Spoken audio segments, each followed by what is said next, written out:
just like classmates. I am Tiya. I'm Emma. And I'm Arishta. Today we are going to present on our research proposal. We are working on caffeine. Our aim is to find out the different amount of caffeine in each substance. Thus, people will know the maximum amount of their specific food they can eat each day. Let's go to canteen to buy coffee.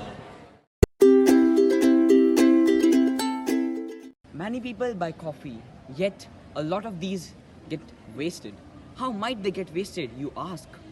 Well, many people buy package deals and end up with loads of packets of coffee, which are unused and reach their expiry date.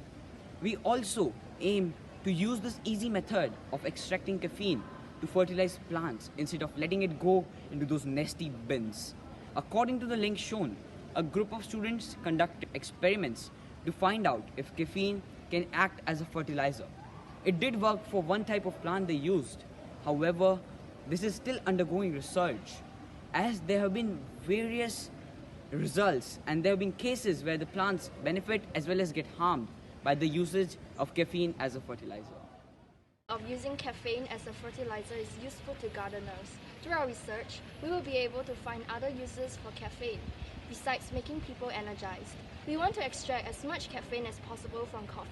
We also want to experiment if the different origins of coffee will affect how much caffeine we can extract from them. We will find out how much caffeine can be extracted from them and put the different compositions of pure caffeine into 4 separate setups of mung bean and rosella respectively. We will then observe if the pure caffeine acts like a fertilizer and if the different compositions of caffeine vary the growth of the plants in any way.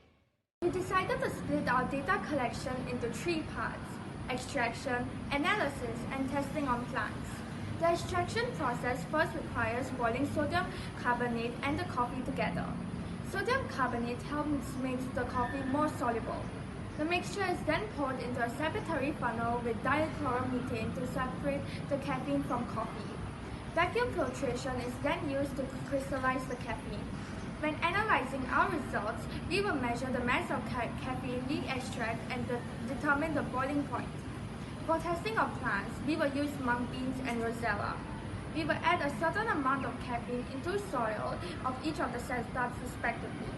We will also have control setups to ensure that any changes in the growth of plants is solely due to the caffeine.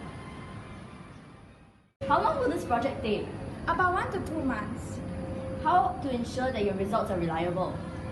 We will observe how much caffeine can be extracted from the respective types of coffee and the growth of plants over time.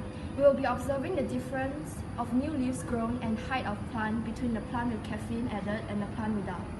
Any issues you may face? We may not be able to extract all the caffeine that's in the coffee, and there may be no changes in the growth of plants, despite the addition of the caffeine.